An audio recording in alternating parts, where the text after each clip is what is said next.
And for more on this, we are now joined by political analyst Dr. Ongama Mtimka on the EFF's decade that was. Ongama, thank you so much for joining us here on the late edition. Of course, the EFF is indeed celebrating 10 years of existence, something that a number of people did not see coming. What do you make of the party celebrating 10 years so far?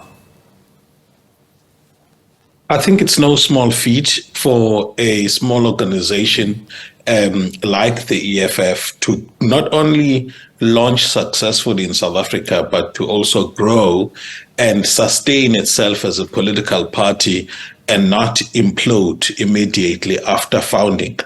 And I think that the party has done well in that regard. It's a party that's born out of the post-apartheid realities, with its core program focusing on economic freedom in our lifetime. And I think it's an interesting key selling point, which I think for the foreseeable future will continue to attract support, but I doubt the kind of critical mass that the party needs in order to secure a path to the union buildings. And what do you think makes, the EFF stay relevant for so long, especially it being the only party that was able to grow, especially over the last couple of elections? And at the same time, it remains very relevant to a number of young South Africans. I think that Julius Malema and the leaders of the EFF have been able to articulate the challenges that affect young people. But also we mustn't forget, Mbali, when they came in 2014, opposition effectiveness wasn't much. It's still not much when you count bums on seat in parliament. However, the EFF was able to use a wide range of strategies, which I explain in a paper that I've recently written, in order to augment the power of the opposition so that it is greater in effect than the numbers of seats that the opposition parties have in parliament. And also to use what has been used by other smaller opposition parties, what comes with our constitutional democracy, the ability to challenge things legally when the governing party pushes through its majority and sometimes take decisions that can be successfully challenged in court. And also talking about the relevance it has also brought to many South Africans. I know the EFF also speaks about that many South Africans were not keeping tabs on what was taking place in Parliament. And it's been one of those political parties that have been able, to draw many South Africans to the political landscape of the country, and more specifically, putting their focus on what takes place in Parliament. Yeah, so in Parliament, they brought in a kind of politics which initially was irritating as much as it was satisfying, because ANC majority did need to be shaken up.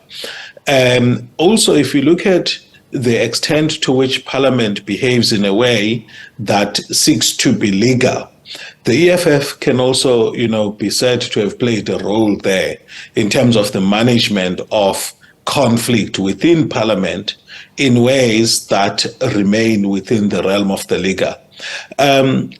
Also, the party has, swelled the benches of provincial legislatures and municipal, administrations, and there's been relative success, while also there hasn't been effectiveness also when it comes to effective opposition.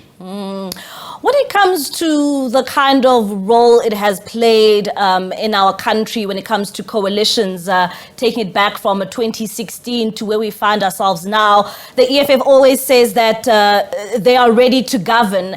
And for the first time since the 2016 local government elections, we've only seen them this year agreeing to take up key positions in the likes of Ekurhuleni, taking the position of Speaker, and also taking some of the MMC positions in Ekurhuleni as well as in the city of Johannesburg. Are we beginning to see an EFF that shows that, it is ready to step into government and take charge and be the answer it has said or called upon its voters? The party in 2016 had a very interesting tactical move to support the opposition parties in toppling the ANC, but without taking positions. And I think that it's that for the longest time, it remained with that stance. And I commended it in the sense that it allowed itself to aid those in government without actually being held accountable. But when it started getting into government, what's really interesting is going to be, is the party going to be able to sustain to withstand the temptations of power? It is often said that power corrupts, and it corrupts absolutely.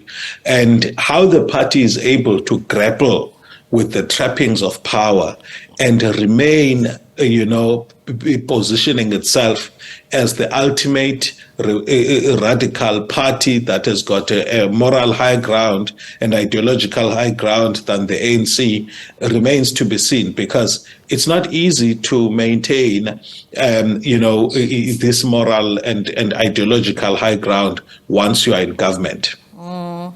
We also know that, when it comes to the EFF stance, so when it comes to illegal migrants in the country, a number of South Africans have criticized them, when it comes to, especially during COVID-19, when they said they must find creative ways of crossing the borders into South Africa. When we look at their position on illegal foreigners, do you think that this is something that would cost them into the 2024 elections? I think this is in line with its Pan-African ideology to have South Africa being more easily accessible to our brothers from the rest of the continent. Where it has gotten to frustrate a little bit is when the party appears to favor porous borders and a laissez-faire approach in terms of access to South Africa. And that has actually pitted it against movements like Operation Dudula and citizens who are genuinely concerned about some of the negative consequences of having unregistered immigrants in the country.